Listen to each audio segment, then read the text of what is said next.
तेरी मेरी कहानियाँ से सभी अपडेट पाने के लिए बेल आइकन दबाएं। आज की कहानी है स्टेटस।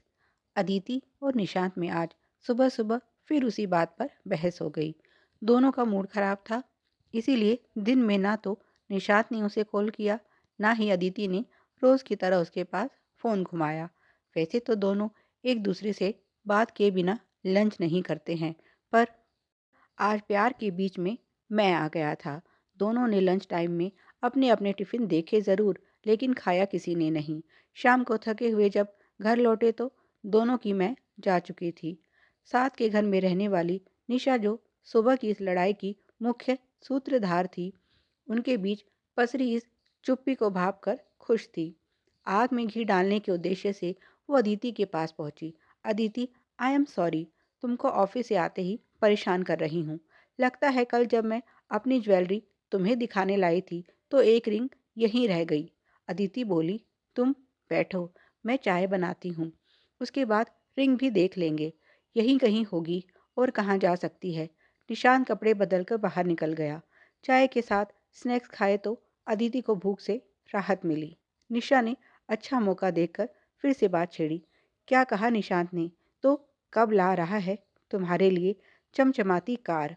अदिति बोली, अभी नहीं दी, थोड़ा समय लगेगा, कार भी आ जाएगी, उसने फीकी मुस्कान के साथ कहा। निशा ने आग में घी डालते हुए कहा, ये पति भी अजीब होते हैं, इनके अच्छे की बात भी इनको आसानी से समझ नहीं आती। हाँ, अगर कोई पैसे की प्रॉब्लम है तो बता दो, अपना शोरूम है, घर जैसी बात है, ये सब देख लेंगे।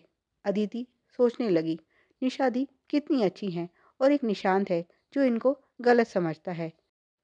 वह बोली, छोड़िए ये सब, जब आनी होगी तब आ जाएगी कार, अभी आपकी रिंग देखते हैं। दोनों बेडरूम में जाकर अदिति के मेकअप किट और ड्रेसिंग टेबल के पास रिंग देखने लगती हैं। उसी समय चुपके से अपने पास छुपाई हुई रिंग निशा उनके बेड के नीचे सरकाकर उस तरफ इशारा करके कहती है, ये रही रिंग। अदिति को उसकी चालाकी का कुछ पता नहीं चलता। उसे यही लगता है कि रिंग यहीं गिरी पड़ी थी। इधर निशांत को निशा का घर आना बिल्कुल पसंद नहीं था।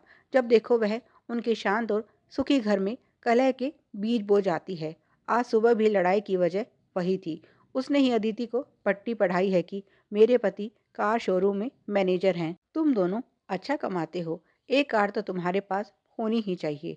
आजकल ये सब अपने ऊंचे स्टेटस को दिखाने के लिए ज़रूरी है। अब यहाँ सबके पास अपनी गाड़ी है, ऐसे में जिनके पास नहीं है उनको लोग अपने से कम आंकते हैं।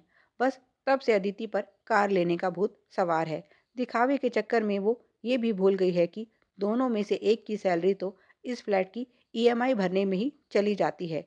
बाकी एक की सैलरी से घर भी चलाना है और गांव भी कुछ पैसा भेजना होता है।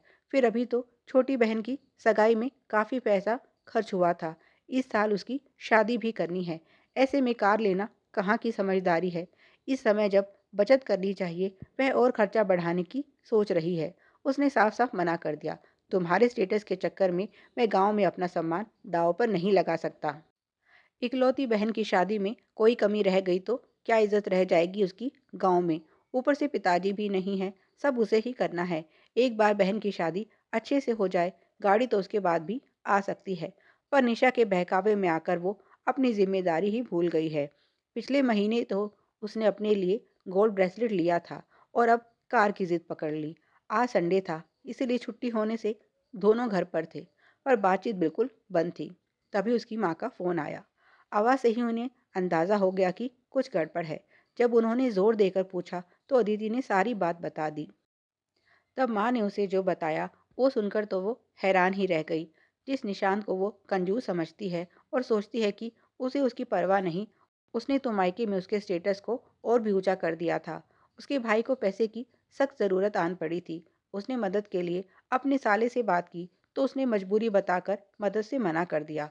तब निशांत ने उसे 5 लाख रुपए देकर उसकी समय पर मदद की, जिससे न केवल वो घाटा खाने से बचा, बल्कि आज उसे मुनाफा भी हुआ है।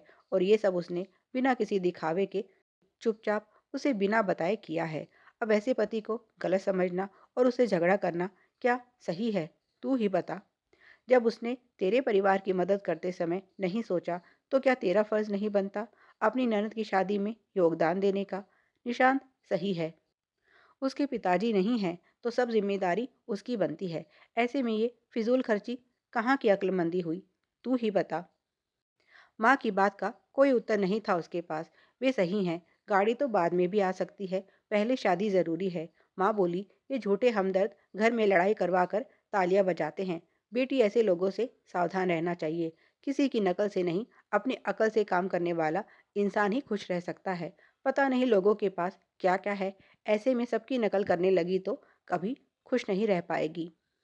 रही बात स्टेटस की, तो हमारा ऊंचा चरित्र ही हमारा असली स्टेटस होता है। और तेरे पति का स्टेटस बहुत ऊंचा है, इसलिए उस पर बिना वजह की जिद थोप कर उसे परेशान करने की जगह उसकी परेशानी बांटना सीख। यही पत्नी का कर्तव्य होता है। माँ की बात सुनकर अदिति को अपनी भूल का एहसास हुआ और उसने पति से माफ़ी मांगकर आगे से किसी के बहकावे में न आने का वादा किया।